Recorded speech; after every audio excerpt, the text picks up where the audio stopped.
I will officially welcome you to session 2, which is about funding grants and financial solutions, surviving economic instability. So my name is Troy Vincent.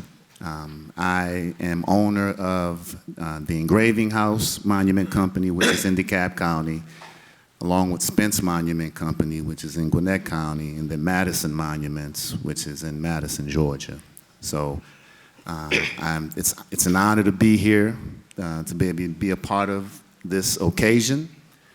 And what I would like to do is I'll give each of our panelists an opportunity to introduce themselves to you. So we'll start with Ms. Elizabeth on the other end today. My name is Elizabeth Irosquin. I work as a programs director in Prospera. We do support entrepreneurs and business owners how to navigate the topics regarding to have a business. Thank you. Well, good afternoon, everybody. My name is Jeffrey Lofton, and I am the Equitable Economic Development Program Manager for Decide DeKalb Development Authority.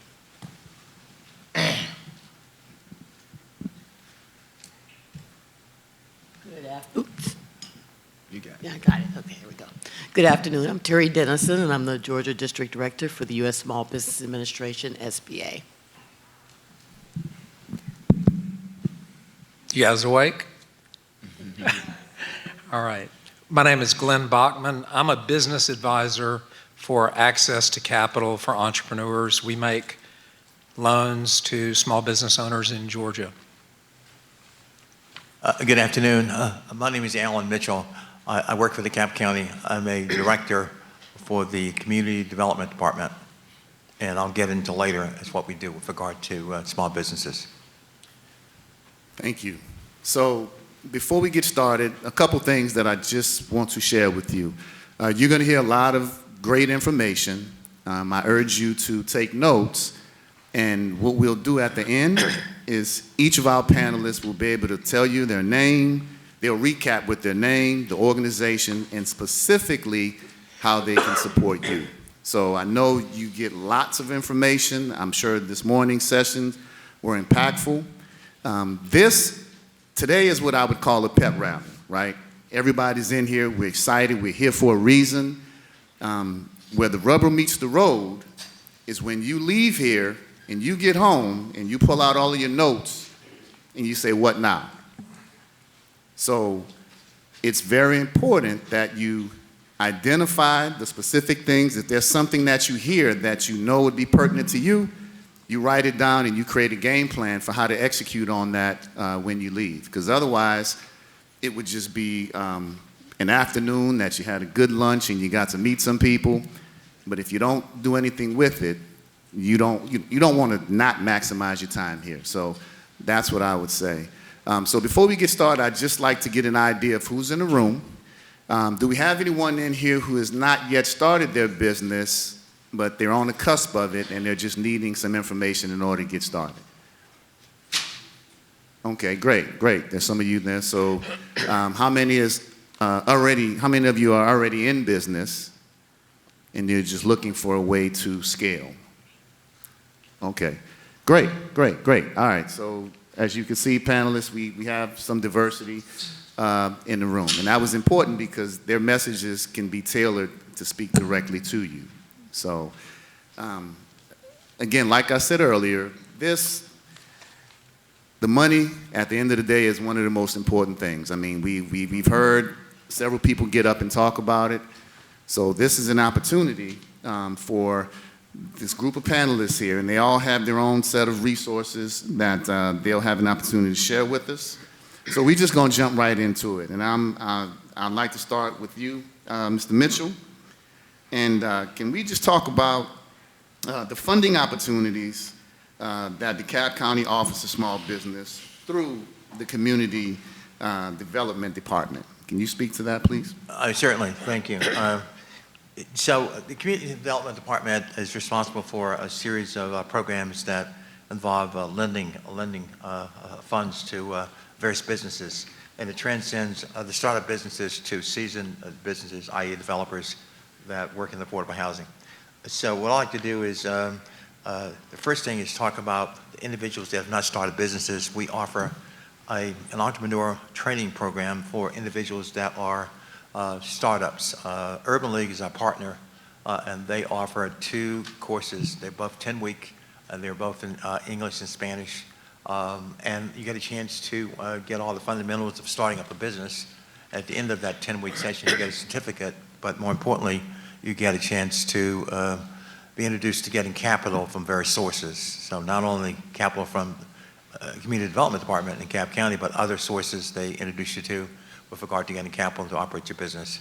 The other thing, of course, we offer is for businesses that are currently in existence and they need to be seasoned. There's more of a focused approach to businesses. You need more concentration in accounting, marketing, sales, operational distribution. They're things that you're going to need to enhance your business to increase your cash flows and operating income. And so therefore, the course is geared over 10 weeks to focus on those unique things that you need in the business. Those courses are free. You can get access to those by going to the Community Development website within DeKalb County and or Urban League, which is our partner, and they make references to these classes that you can enroll in. Keep in mind, there's a commitment over 10 weeks. You can't miss a lot of classes, but we encourage you to be able to get access to those. That would be micro-enterprise training that would do. Everything I do is with federal funds, so it's supported by funds from HUD. With regard to lending, the lending starts with loans for small businesses that are as small as $15,000. We do make exceptions to people below that if there's a unique need. Also, they go up to $50,000. You can hear later on that there are others that offer funding for over $50,000. But our niche is the small businesses, low-mod individuals in the county, and we tend to relegate ourselves to the sweet spot between $15,000 and $50,000. Those loans are fairly friendly in that they're low interest rates. They are amortized over 7 to 10 years based on the circumstances. And also, we require a collateral, which you're going to find that most people do. So give some thought to, if you're going to apply for a loan, to have something you're willing to pledge to as an asset that we will review to ensure that you, in the event, God forbid, you don't pay the loan back, that we can actually get access to that collateral that you're going to provide to us. So the areas where you can apply for a loan tend to transcend everything from working capital to machinery, trucks, you name it. We probably can entertain some of the things you're going to do within your business. So, and the application can be obtained by going to our website. I have some handouts, flyers with me if someone's interested to get them before you leave. But you can go to our website, Community Development, under departments in DeKalb County. You can navigate down to our department and you can get a flyer. It gives you access to an application to obtain, to be submitted. We have a loan committee. In the end, if you get underwritten by myself and my staff, then we turn it over to a loan committee who makes the decision with regard to a loan. And the closing is fairly quick. We do record most of these transactions in our legal system. You can imagine that you have to, with promissory notes, et cetera. But it's a fairly friendly process. It's very fast. We try to be very responsive to individuals that apply.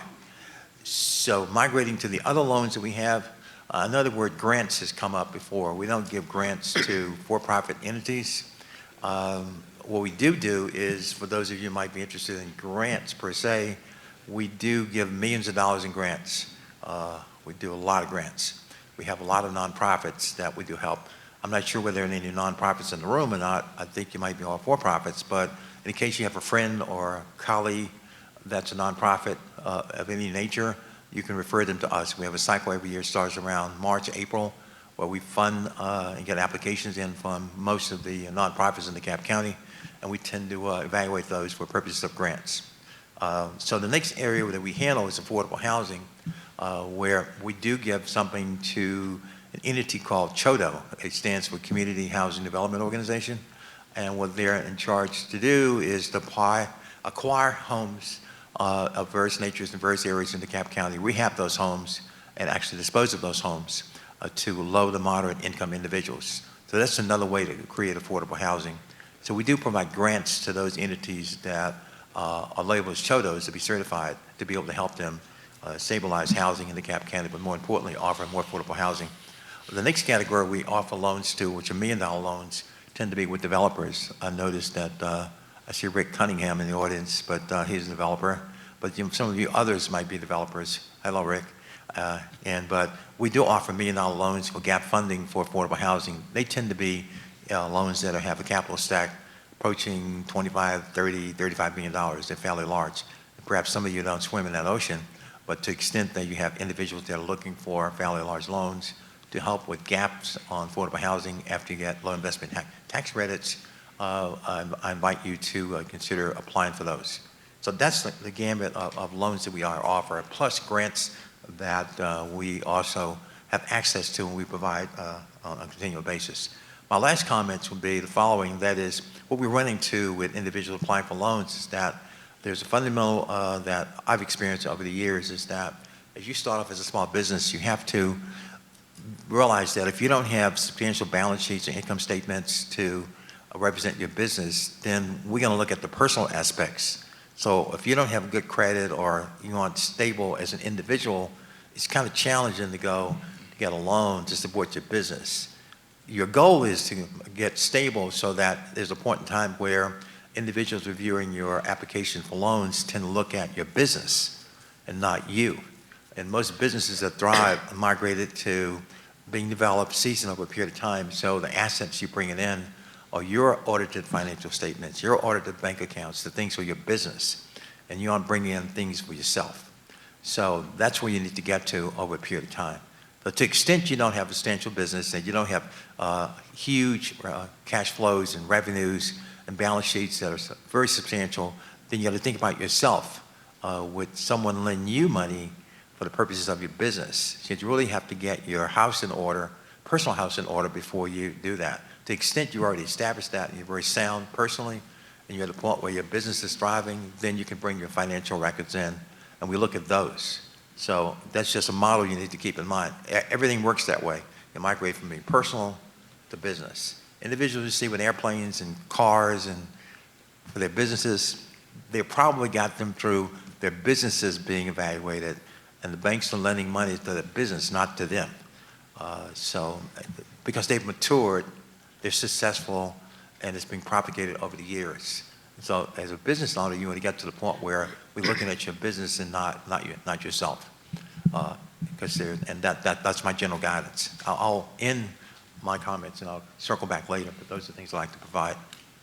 So thank you for that, Mr. Mitchell. And something that you said, and I don't want us to overlook that, is making sure your financial house is in order, right? So my suggestion when you are starting your business, the two first investments that you really need to make is in an attorney and a CPA. So I don't care if you're making $1 or $1 million, you have to be able to articulate your financial story.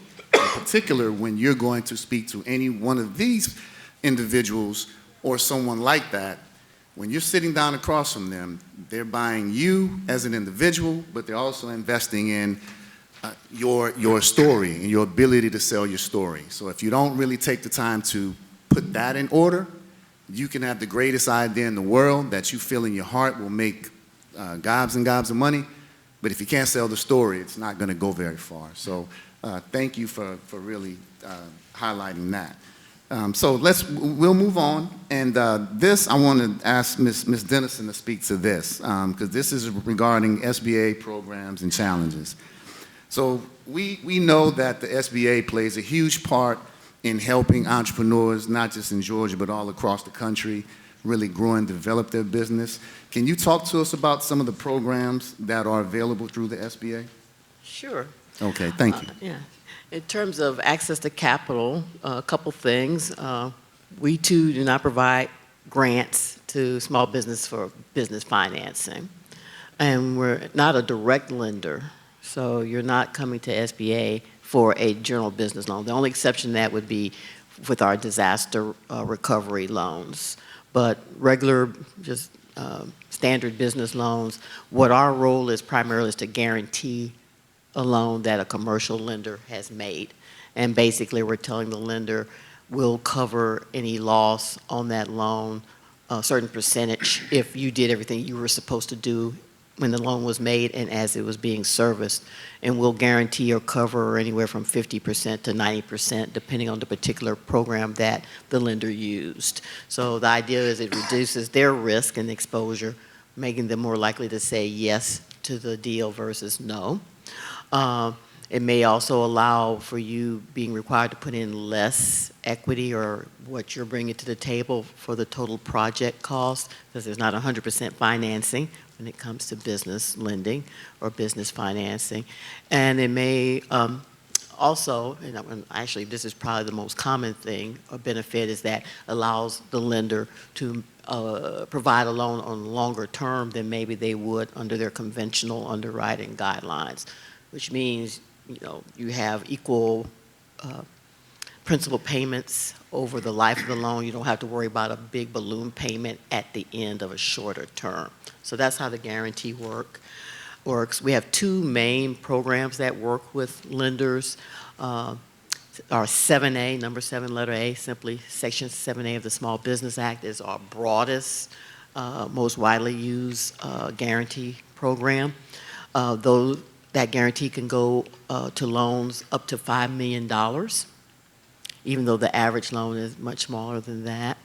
And the use of the proceed on those loans that's covered with that SBA guarantee can be a variety of things. It can be for permanent working capital. It can be actually, in some cases, for revolving lines of credit. You can also use it for acquiring machinery, equipment, furniture, fixtures. In some cases, you can use it to refinance current business debt. Maybe you've gotten loans here and there at maybe not the best terms, and you want to consolidate that and bring some discipline to your cash flow and your balance sheet. So you can refinance with the SBA loan. Excuse me. The only thing is that debt has to be current. If it's past due, we won't be able to guarantee that loan because we don't want to pass the debt from a private lender to the federal government. We don't want to do that. You can also use that loan with a 7A guarantee to acquire a business. If you want to buy a business, you can use it for that. Excuse me. And I think those are the main things with 7A. The other program is the 504 program, Section 504 of the Small Business Act. It focuses on commercial real estate and other long life machinery and equipment. Has to have a useful life of at least 10 years. What's good about that program is that the 504 loan is a fixed rate, and it's tied to Treasury rate, not prime. So historically, that would mean it's a lower interest rate and can really balance out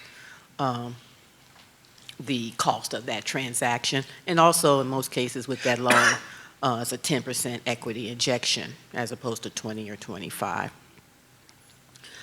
We also support organizations that provide microloans, such as our friends at Access to Capital for Entrepreneurs, or ACE.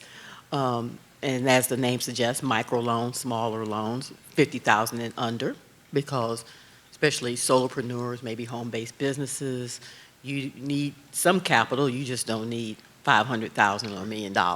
And banks aren't necessarily going to make those smaller loans. They're just not, that's just not their business model. So community development financial institutions and other community-oriented lenders that are nonprofits participate in our microloan program there. And even though it's not capital in the traditional sense, we do provide guarantees on contract surety bonding. That's required, that contracting folks require if they're going to go after, especially government work, federal, state, local. You got to be able to have a surety bond to even submit a bid. And if you win that contract, you're required to put up a payment bond and/or performance bond. And the SBA will guarantee surety bonds for contracts up to $9 million. If it's a federal contract, it can go as high as $14 million. So that's kind of what we offer in the finance and capital realm. We also support organizations that provide business education and business counseling. And then often what they can do is help you prepare to meet with a lender or prepare to submit a loan application, kind of help you go over your numbers, kind of get your thought process around the loan really tight and prepared for that conversation and that application submission. So thank you. So there's some education that goes along with this, not just an application process. And just to piggyback on that, can you share with me in your experience some common challenges or some missteps that in your time in this role you've seen people make? Something that, you know, you could share with our audience. Yeah. I think one of the things we even have to go back to, especially if you're looking at someone that's starting out Okay. or maybe a startup, is the business concept itself. It's like they have the first version of the idea, and they go out, okay, I'm going to use credit cards, and you know, and then maybe by the time I get through the credit cards, I'll be rolling in all this money, and it doesn't work out that way. And then they want to come to the lender, and you're at your weakest position because now you have all this debt you've taken on, and you don't really have capacity. So I would say business planning. I can't stress that enough. Really you don't have to study it to death, but you've got to do a little thinking and vetting that idea. Is it really reasonable that this could work? Okay. And prepare for that. Definitely your documentation. You know, there's a lot of things that lenders will require, just as we would require.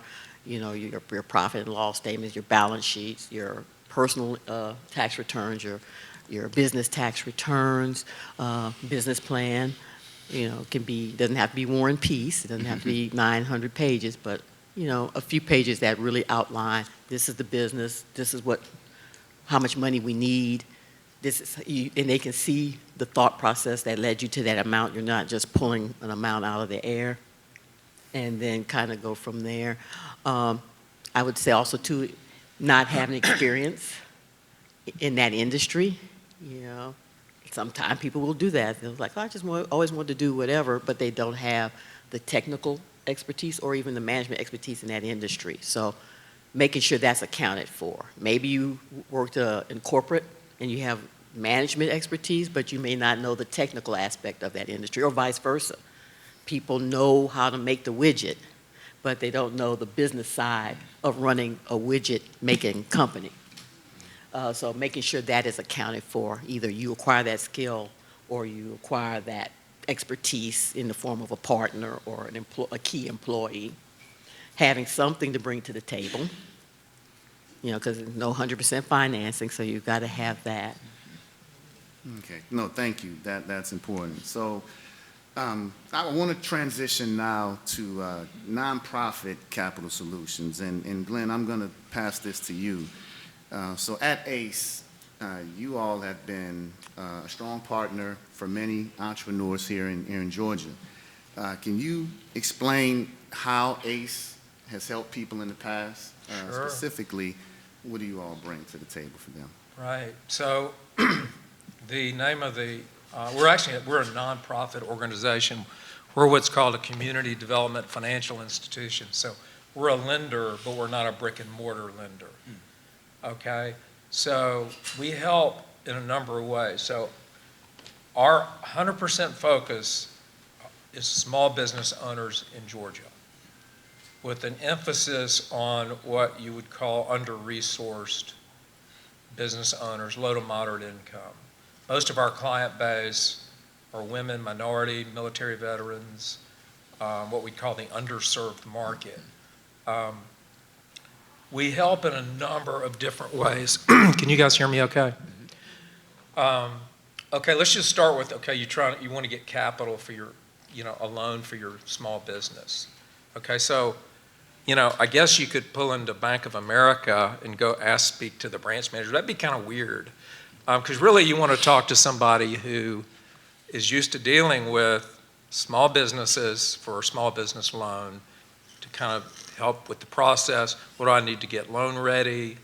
And so our whole mission is providing loan capital, business advice, and business connections to small business owners. So we have important partnerships. We have a partnership with the SBA. We have loans from what are called microloan up to 7-figure loans But so if you go to a traditional lender, like a large lender, I just read a stat on this the other day. This is from Experian, who puts out a report. You know, they create business and consumer credit reports. Traditional lenders right now, the approval rate for getting a loan, if you're a small business, right now is about 13%. And that means you got a better shot at getting into Emory than you do getting a small business loan from a large traditional lender. And it's because it's not particularly profitable, you know, to process a small loan. Like, that's not at the top of their list. Because we have backing from the SBA, we can take more risk with the borrower. We still want to get paid back, and we work with you after you get the loan, which I'll talk about. So we're kind of a different animal. So what we do is we have a women's business center that is available for men and women. It's in Norcross. We have a lot of webinars there. An example would be how to get loan ready. What do you need? Do you know what you need to do right now to get loan ready? Do you know what the lender's looking for? Do you know how long you need to be in business, what your credit report needs to be? Do you know that we don't even look at business or credit reports? We just want to see your consumer credit report. Did you know that? I wouldn't have known that. What kind of documentation is the lender looking for? At the end of the day, and my background is as an entrepreneur, I'm not a banker. Bankers look really backwards at the historicals in making their loan decisions. They want to know what you're going to use the money for, but they want to look at, okay, your personal credit, how good are you at managing your personal life? How much of a risk are you personally? What collateral do you have to secure the loan? And how's your business doing? And so typically, like at ACE, we would look for at least a 600 credit score. I have seen exceptions to that. And being in business at least 2 years, even if you're not an LLC. But you've been operating for at least 2 years. That's usually kind of the minimum. And I have a lot. And so what I do is I work with the clients after they get their loan approved. And over half of the clients I work with, their loan balance, now they may have started with a larger loan, is under $50,000 at this point. So I have large borrowers, I have smaller borrowers. So we help you. You got to have capital because you got to have cash flow to sustain and grow. But we also know, because we've been doing this for 25 years, money is not enough. Because you want personal and financial independence at the end of the day. That's really why you went into business for yourself. That's what you want. And that's what you need are people around you that will support that. But they'll also tell you, hey, you're about to make a big mistake too. They're going to be honest with you. You need trusted advisors. So after we make the loan, you're paired with a business advisor. And what we do is we work with you one-on-one. And probably, I would say, far and away, the biggest issue is helping you with your cash flow, managing your cash flow. Because cash flow, if you run out of cash, that's the number one reason that your business is going to die, is because you ran out of cash. You know, you can't do what Amazon does. They're unprofitable, but they go out and they raise capital and they sell stock. You don't have that option. So you've got to be cash flow positive. There's a lot of mistakes that we see that business owners will make. And so we want to self-correct those because those become detrimental. When you start burning cash, it's like you have your own airplane and you're descending. And you're on borrowed time descending. And we've got to get that plane where it's not descending anymore, or you're going to crash. Your business is going to crash. You're going to get financially hurt. Your family may be getting financially hurt. You may have employees or 1099 contractors. We want to avoid that because our mission ultimately is we want to see revenue growth and job creation because that's kind of why we exist in the community. We would like you to pay back the loan so that we can then loan that money out to another small business owner. So we're a do-gooder, but at the end of the day, we still need to get paid back. But ACE, I would say this, it's aceloans.org. I would absolutely encourage you to start there.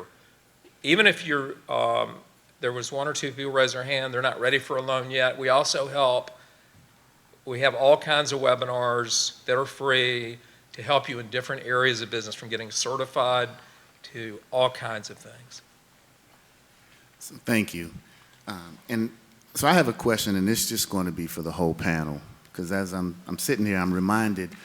So back in 2008, I sat in that very same seat, had my business idea, I was ready to go, but I get all of this information. It comes from everywhere, right? DeKalb County is great for having so many different resources. You know, I would get emails every day from different finance companies. You get all of this stuff. How would you advise me back then, or the audience now, to be careful about making that the next steps? Like, how would you advise them to move forward when they get all of this information? Sure. I'd like to jump in there. So that's where what really Jeffrey Lofton, Decide DeKalb. So that's really where our technical assistance providers come into play. And so when we speak of technical assistance, that's consulting, business training, classes and things like that, where you can kind of get that one-to-one touch. So when I mention technical assistance providers, those are people like the University of Georgia's Small Business Development Center. Those services are provided to you at no cost. You have SCORE, which is also another partner. Those services provided to you at no cost. And then he, of course, Glenn mentioned, I don't know if you mentioned it yet, but the Women's Business Center with ACE. That is another place you can go and get that training. And the thing is, the people that give that training are not novices. These are people that have owned businesses themselves, have had business experience. They can help walk you through that whole process. So honestly, if I were in your seat right now, a lot of you have already started your businesses, but if you are in the early stage and you're still trying to figure out, what do I need to do next? I would most certainly advise you check out these technical assistance resources. And when I say technical assistance, all that means is business consulting and training. That's it. It's just a fancy term to wrap it all together.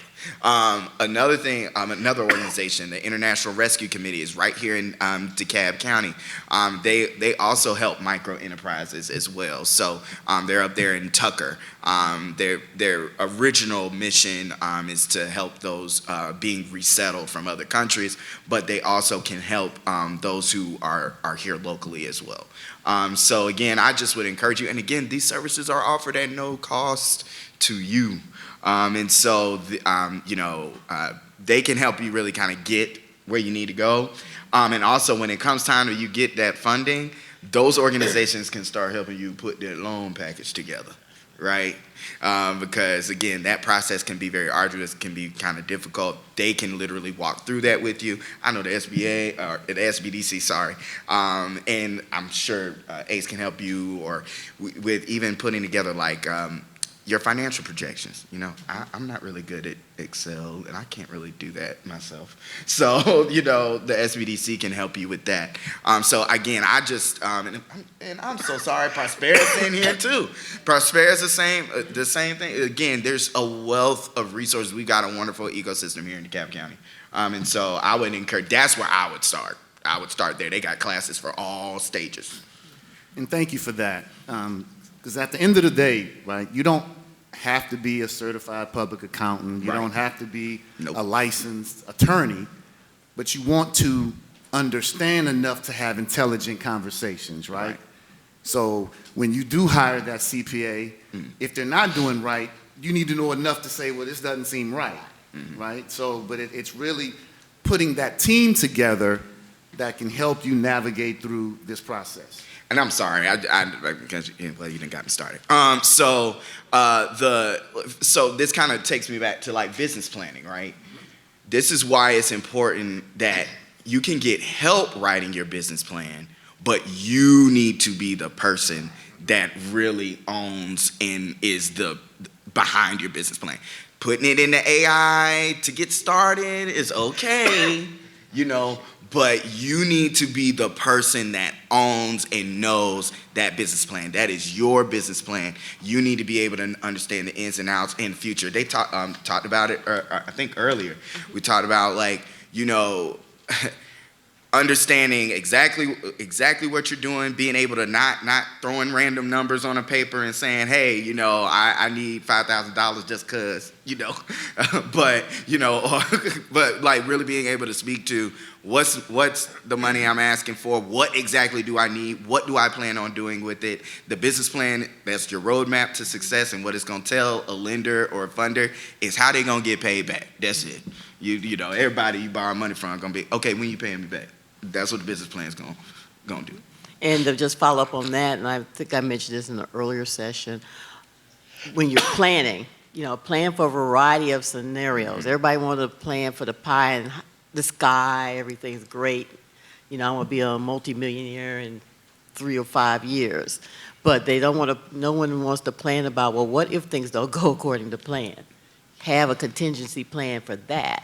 And be able to have models and systems in place that, okay, I can play around with if my revenue projections are low or my cost projections exceed what I've projected. What is that going to do to my business specifically? Know what's driving those numbers and have a strategy to at least begin to address that. Because I think the lender would want to know that as well, that, okay, you do have a lot of what they call redundancy. If this doesn't work, we can go to this. If this doesn't work, the more redundancy you have, the better the lender will feel, because lenders are the most risk-adverse people trying to do business with the most risk-taking people. Yeah. And it's a miracle any loans get done when you think about it. Yeah, And that's you bring up some good points, because there's a fine line between making sure that you're still moving in the direction versus spending enough time sharpening your saw before you start chopping down the tree, right? So you want to look through all the scenarios. You know, we don't like to think about worst case scenarios, but you have to look at that, right? So it's just really inside, you know, up and down, inside and out. Look through all of those. Spend that time sharpening your saw, so when it is time to cut, you're not getting stuck and your blade's not breaking, right? So thank you for that. And so I know, Jeffrey, you have, you know, you started sharing with us, and from a local development authority perspective, Decide DeKalb, we heard from your CEO, Dorian DeBar, earlier. Decide DeKalb is just known as one of the financial foundational organizations of DeKalb County. Can you really, for those who may not know much about Decide DeKalb, can you just tell us the resources and how you all support DeKalb County? Sure. So the first way we support DeKalb County, if you look underneath your chairs, you'll find, I'm just kidding.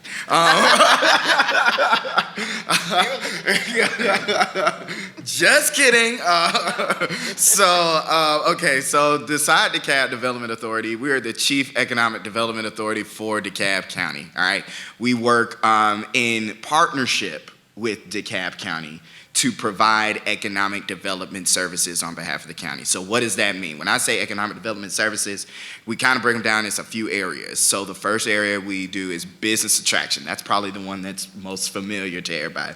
That's where we try to attract businesses to DeKalb County. How do we get them here, right?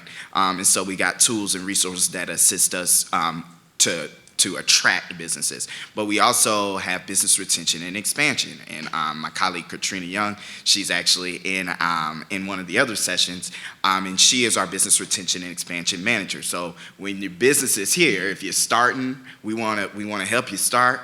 We want you to grow. We want you to thrive here in DeKalb County. And so our business retention and expansion manager focuses on that. We also have a redevelopment team. Our redevelopment team, you know, you drive down the street and you see something, you're like, well, what they gonna do with that?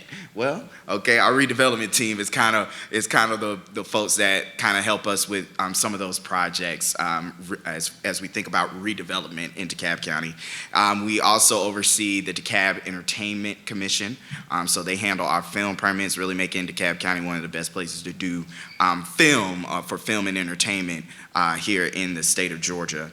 And as it relates to some of our resources, I'll kind of draw it down maybe from what is not so relevant down to what actually is relevant, just to make sure that it's meaningful for everybody. So the first thing I'll talk about is our brownfield revolving loan program, and that's underneath our redevelopment team. And so that's for any property that is located in DeKalb County with environmental contamination or hazardous materials. This includes like underground storage tanks at previous gas stations, soil and groundwater contamination, asbestos, etc. And a couple of projects that you can, project you can think about that received kind of that was part of this brownfield is, or brownfield program is Pullman Yard. That was a project that benefited from this particular program. And we can provide grants or loans of up to 80% of the total eligible remediation costs. Eligible applicants must not be the ones responsible for the environmental contamination on the property. And they must own the property by the time the grant or the loan closes. And then the property does not have to already be registered as a brownfield in order to receive that, or in order to qualify. So that's the brownfield revolving loan program. We also have the small business improvement grant, and this is something new that we're really excited about.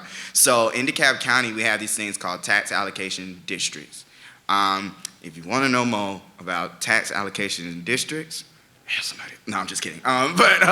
We have a team, our redevelopment team. They manage that, and they would be happy to kind of speak with you about what those are and how they work. But we have 5 of them here in DeKalb County, and so these businesses that are looking to take part in this small business improvement grant would need to be located within one of those the shorthand for it is TADs. So you might hear us call them TADs, but it's the tax allocation districts. And so the maximum awards will range from $50,000 to $250,000, depending on the tax allocation district. Property owners and small businesses or tenants are eligible to apply. And improvements can be to both the interior and the exterior improvements, purchasing new or repairing existing items like security systems, furniture, fixtures, and equipment. All right. And then probably the one that is most relevant to everybody in this room is one that I'm really excited to talk about, which is the Small Business Revolving Loan Fund and Technical Assistance Program. And so this one is open to any small business, for-profit small business in DeKalb County. We're offering loans from between $50,000 to $150,000. And they can be used for renovations, equipment, inventory, working capital, business expansion, and acquisition of commercial property. And then we also, I mentioned technical assistance, right? Technical assistance is a big part of this program. So we'll have, we've partnered with organizations to be able to support not just businesses that are going through the program that are getting funded, but even businesses that may not yet be able to qualify for that funding. We don't want to just tell you no and send you away. We want to be able to work with you and help you get to the point where you can qualify for the funding. And even if we could get you to qualify for other funding sources, and we can refer you out. But the idea is that we never just say no. We want to make sure that if you come to us and you say, hey, I have a need and I want to be able to qualify for funding, that we can support you in different ways. And there are other organizations that may be able to meet your needs. So that's what we're doing at Decide DeKalb. Okay. No, thank you for that. Thank you for that. So now that we've talked about local development authority tools, I want to move to community-based support. And Ms. Elizabeth, if you can just kind of talk to us from Prospera perspective. I know you all help a lot of Hispanics and minority entrepreneurs, but tell us a little bit more about Prospera for those who may not have heard anything about you. Absolutely, thank you. As you were mentioning, when you receive that email and those type of resources, it's important really to at least understand at the beginning, do I qualify for? Do I have an option to apply? So it is important to first understand what are your standards. In no matter the moment, even if you are an aspiring entrepreneur or if you are a current business owner, it's really important to understand what is your situation in all the ways. Specifically, what we're speaking today is about the access to capital. So financially, are you ready? And all the things that my fellow panelists have been talking about. But also from the operational standpoint, also from the perspectives, because we are speaking today about surviving instability. So the instability and the insecurity is now the constant. So we need to be ready, no matter the stage of entrepreneurship, because there are different stages, even though if we haven't started a business or if we have already a business, we are entrepreneurs. We want always to go to the next level. So it's important to understand what are the financial shifts, what are the market dynamics in my business, what are my industry trends, what is happening with the technology, with AI in my business, how is that affecting my business idea?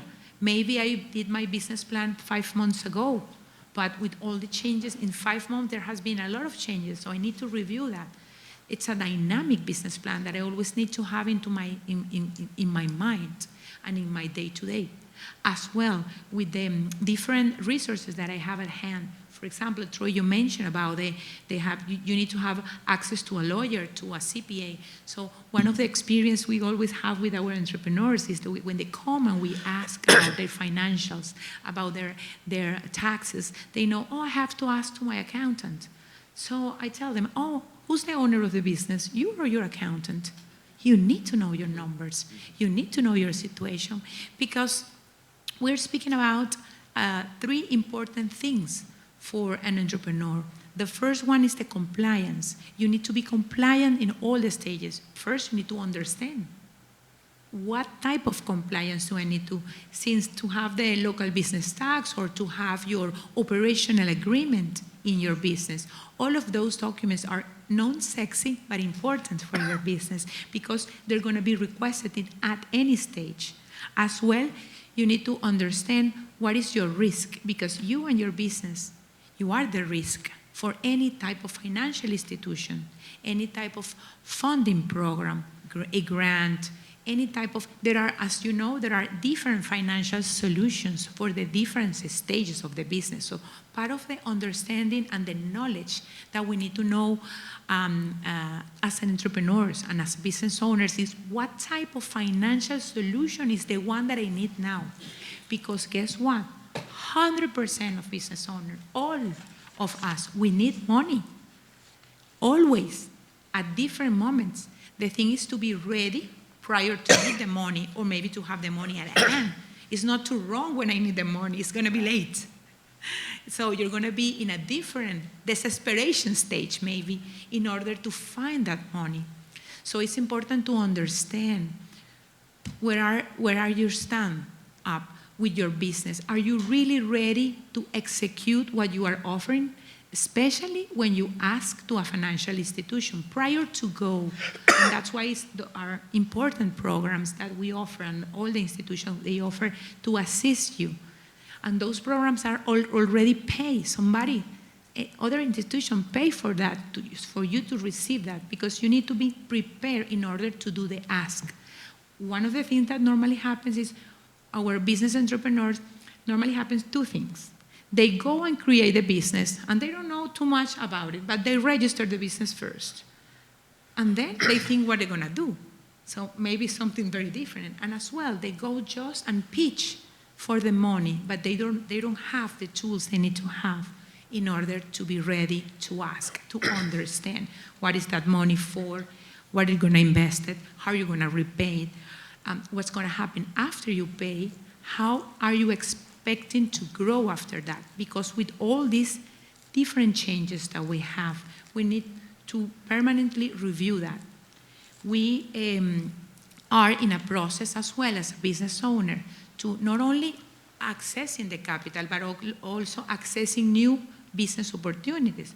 As Madam CEO this morning was talking about how to do business with the county, and we're going to have a conversation just after this about that. So it's important. It's a huge opportunity portfolio for any type of business in different stages. But also, it's important to be ready in order to propose to be, first to understand how the procurement system works, but also to be financially ready to be able to execute that contract. Imagine with all these changes in prices, in logistics, so you need to evaluate. And sometimes as an entrepreneur, we want to be dynamic, we want to move forward, we want to be outside selling our business. And we don't want to do that type of the work that is a little boring, to make calculations, to work with Excel or whatever system you may have at hand. But guess what? Yes, this is important. That's why we offer the direct assistance. We work entrepreneur by entrepreneur. And you can come with whatever document you have, or if you don't have the document, we analyze that situation and we provide you recommendations on what type of information you need to be ready, depending on what you want to do next. So with the hand-holding and the education, so then we can work together, because your business is for the long run. Maybe you will have, to adapt, to pivot. We have a lot of experience with the COVID, let's say one of the most recent hard situations for business pivoting. And when Terry was talking about your business idea, and you need to think very well. Sometimes you have an idea, but you need to refine that. Maybe you need to change it, to adjust it, in order not only to ask for capital, but to be ready to be in the long run, because we want that for our families, for our legacy, for our growth. If that is our vision, so you need to work now, ask for the help, and work on your action plan. Thank you. Thank you. And Jeffrey, did you have some commentary around that? Go ahead. Yeah, I wanted to, just to kind of piggyback on resiliency. One of the things, as we talk about the Small Business Revolving Loan Fund and Technical Assistance Program, one of the things that is great about that program is that we were able to cap the rate for that program at 5%. We capped it at 5% because this is money that we received from the Board of Commissioners. So thanks to the Board of Commissioners, we were able to offer this particular program. Again, just trying to help bridge that gap, really helping with the missing middle, because we talked about kind of the micro lending, which goes up to $50,000, but a lot of times those larger lenders ain't trying to go too much lower than like $300,000, and so there's kind of this gap funding, because these businesses, a lot of small businesses, you don't need that much money, and so this program we really are developing, or we've developed as a means to help meet that missing middle, and also put it at a rate that's accessible and it's just helpful for folks. So I just wanted to speak to that. No, thank you for that. So what I'd like to do at this time is, if each one of you, again, just a couple of sentences, who you are, what organization are you representing, and specifically how our audience can benefit. Something that they could jot down with shorthand real quick, so when they get home and they're going through everything, they can say, okay, I know who I need to reach out to for something very specific. So I tell you what, we'll start here with Mr. Mitchell. You want to start us off? So again, thank you all for coming out for this Small Business Summit. The best way to contact the DeKalb County Community Development Department is to go to the county website and look for the departments. We're listed as one of the departments, and all the information I've indicated is on the website. If you need to call me directly, my number is 404-969-9921. And my email address is amitchell, and it's at DeKalbCountyGA.gov. Okay, thank you. All right, go ahead, Glenn. All right. Glenn Bachman, access to capital for entrepreneurs. You're not going to remember all that. Remember ACE loans, plural, LOANS.org. Okay? Affordable loan capital, coaching, free, and business connections. Great, thank you for that. Okay, next. Yeah. Terry Dennison with the Small Business Administration, and our website is sba.gov /GA. That's specifically the website of the Georgia District Office, which ties into the National SBA website.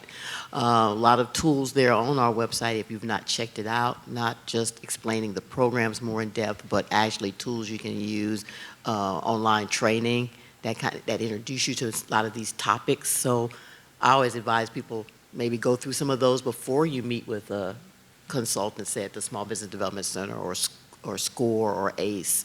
So that way you can make the most of that time, because now you have very specific questions rather than getting a mini a seminar, which would have been your counseling session. So it's a way to get ahead of the game. And then if you need to send an email or have questions, Georgia, spelled out, @sba.gov. Okay, thank you.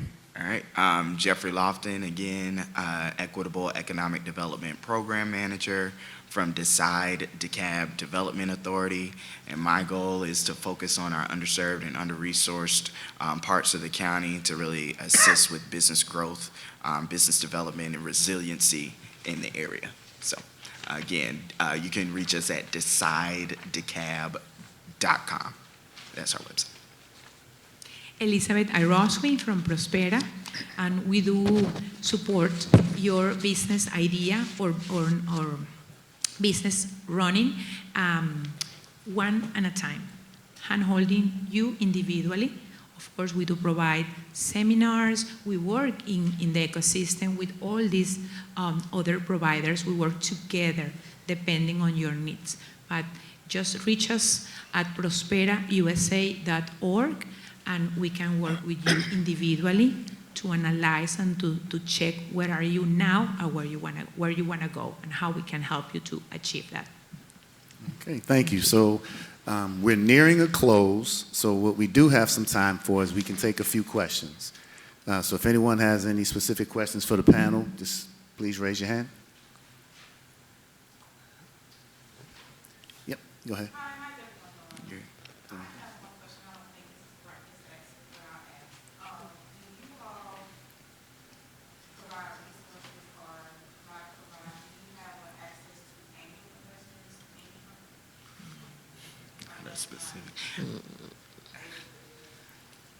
I want to say I think the state might have something, but don't quote me on that. But let me see who we can connect you to. But I think the state has a program that may be able to connect you to something. It would be through the Secretary of State's office, though. I'll add to this. So in my prior life, I have been an angel investor for a number of years, and I was on the board of Atlanta Technology Angels, which is the largest angel group in the state. It really is going to depend on what type of business you have, what stage of business you're at, to know. I would say as a safe starting place, I'm assuming it's a tech business or no? Okay, that's going to be tough because most angel capital is going to be, so you have to think about the motivation of the investor. And so what type of business are we talking about?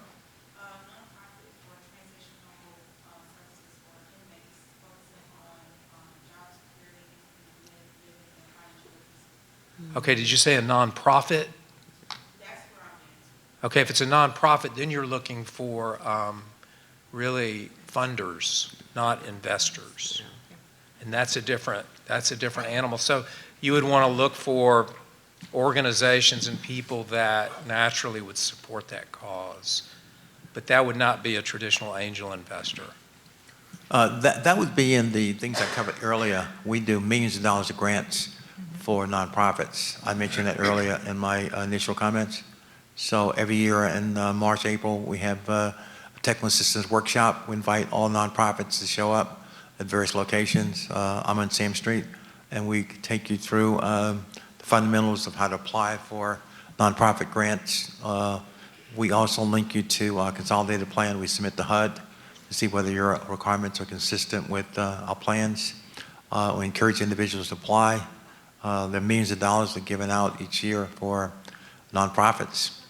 So that's, and the thing you're doing, it seems to map to initiatives that we have in place. So I encourage you to do that. Also, we encourage individuals that are new to become partners with other nonprofits that do a similar task, so you can get the rigor of what's going on.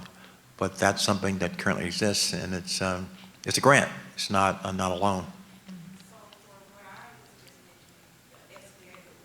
No. No,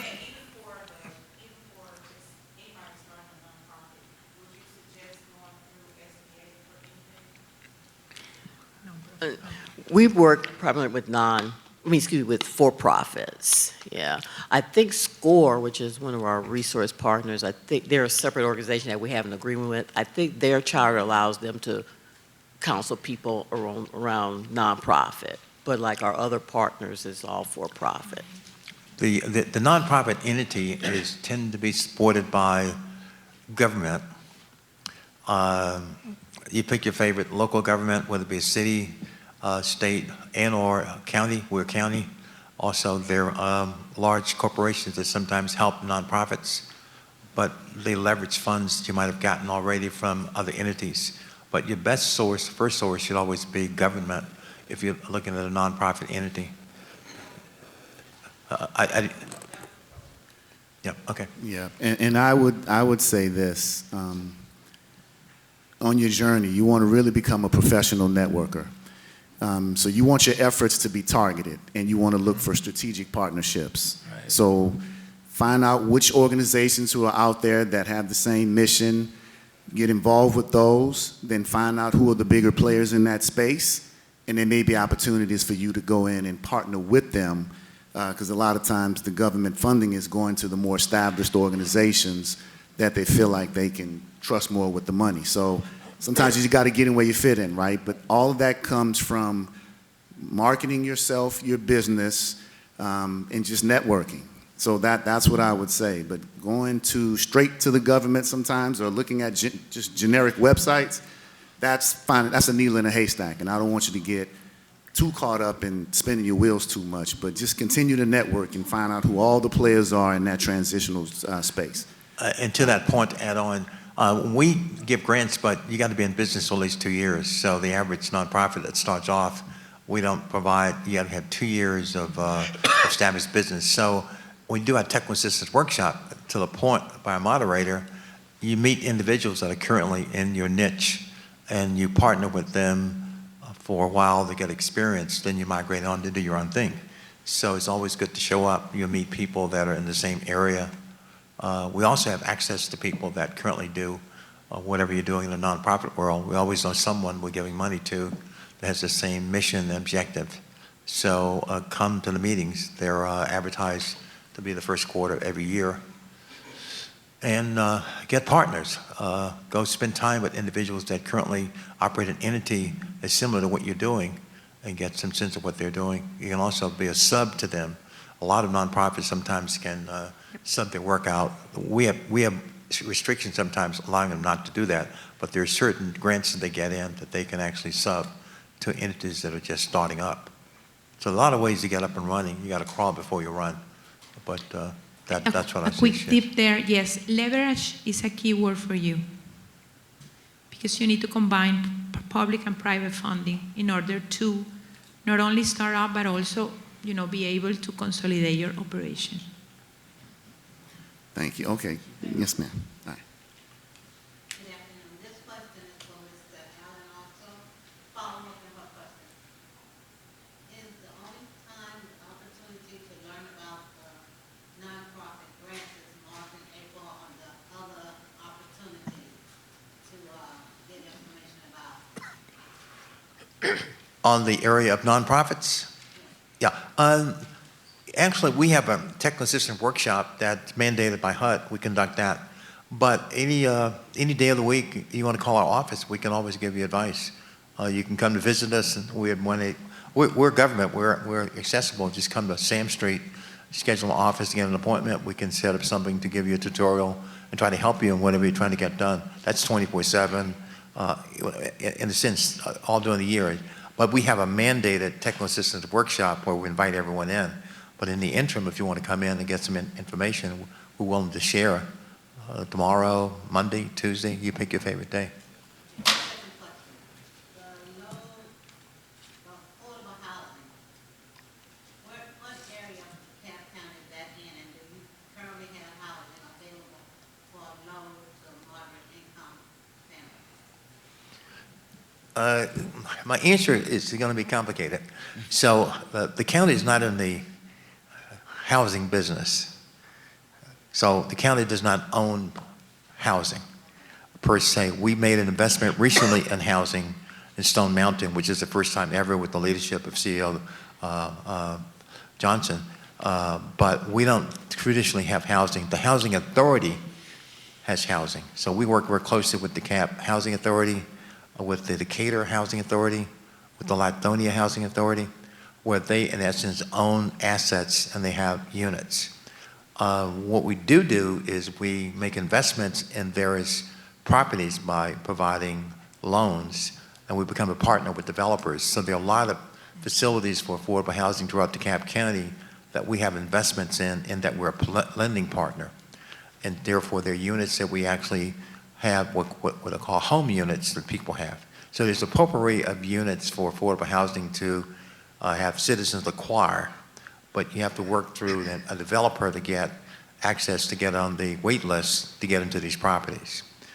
The Housing Authority also operates separately, but they have a host of properties that they own and manage, which will give citizens access to those properties as well.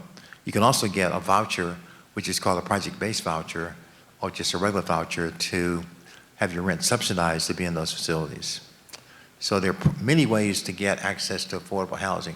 Now, what we do is create new affordable housing by providing loans to developers to bring new units online. So we have buildings currently that are being rented next to my office in downtown Decatur, which is a very high rent district, but we offer units that are going up. We just closed on a deal in Chamblee where Mercy Housing is a major developer. Rick knows them, and they have Claremont Family, which is going to be maybe about 90 units up in Chamblee near the MARTA station. So there are always developers getting tax credits from DCA, Department of Community Affairs, that will bring on new affordable housing, but there are currently a lot of affordable housing in DeKalb County. We have more affordable housing in DeKalb County, in my opinion, than most counties. But you can access those properties by approaching developers, getting on their wait lists, or going with the housing authorities to get on their wait list to get access to properties. Long-winded answer, but I hope I help you. Okay, so what's the price range for what you call affordable housing? Okay, affordable housing I'm referring to is primarily for families that have incomes of less than 80 to 60% AMI, area median income. So you're looking at one bedroom, two bedroom units that are at about $1,000, $1,200. You might say, well, what about the individuals who make $150,000? What about their affordable housing? Well, we tend to refer to that as being workforce housing, which is you want to be in Dunwoody or Brookhaven and have an affordable housing unit. So they tend to be workforce housing entities. So in our world, in government, the things I do, I'm relegated to put my funds in the areas where it's low to moderate income. So we don't exceed 80% of area median income for the housing that we deal with. However, there are a lot of developers that play into market rate and the income requirements are a lot higher. You can be 120% of AMI. So I tend to focus primarily on low to moderate. It's going to be 60% AMI and or 80% AMI. Doesn't exceed 80, it tends to be 50, 60%. And those are the units that we make available for individuals that have substantially lower income. So this is on the lower end, but affordable is a generic term, which means that you could be in an area which is high income, and then you want to get into, my view, my term, which is workforce housing, which means that you want to work in those areas and you want to have affordable unit, which would be considerably higher than what you'd pay if you're in a low income, low affordable unit. So right. that's my response. Well, thank you for that. We've got time for one more question. The gentleman in the blue back there. Yes, sir. Mr. Mitchell, you mentioned that you guys have millions in grants. So does that mean that you have to have a 501 for nonprofit? Does that mean you have to have a 501 designation? The answer is yes, but nonprofits have several designations. There's 501c3, there's a 501c6.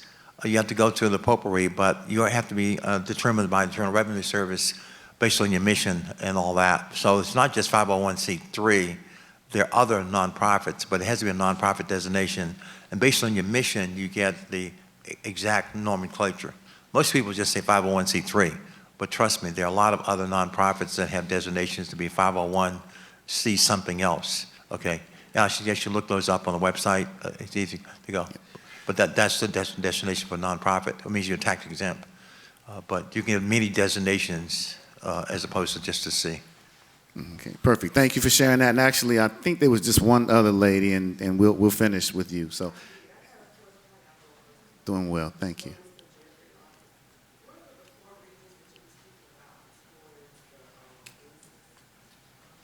The Small Business Improvement Grant, I was talking about tax allocation districts. Yes, so I apologize, I do not know those off the top of my head, but if you visit our website, you'll be able to identify those 5 areas. We got 5 of them here. I just didn't want to start naming them off and then miss some and, get in trouble. But they're called tax allocation districts. So if you look up the DeKalb County tax allocation districts, you'll be able to identify which ones we have. All right, thank you. So I just want to leave you with this as we come to a close. So obviously, the funding, the finances, that's extremely important, right? But I'm going to leave you with 3 steps that you want to make, that you're going to have to go through in order to get to the glory that you're looking for. And I call them my 3 Ds, right? The first thing is, whether you're starting a business or whether you're looking at growing it, is you have to be able to dream. You have to visualize where you want your business to go. You have to see it and make sure that it makes sense and make sure that it's relevant. Step 2 is you have to diagram it out. And that's when I talked about earlier about really sharpening your saw. That is where you have to spend the most time. You have to analyze your business as much as you can, do as much research as you can. You write it out, you make it plain. The third D is you just have to do it. So I want you to think about when you driving on 285 and an emergency vehicle is behind you with the lights flashing and they running all up on your tail. What do? You just move to the side. So you think about that when you have your dream, you go after it with that sort of rigor, because success is in front of you and obstacles have no choice but to get to the side. So you have to think about it like that. So again, congratulations for being here today, for investing in yourself and your future. So, because this is really where it starts right here. So I just want to thank you, all the panelists, for your time.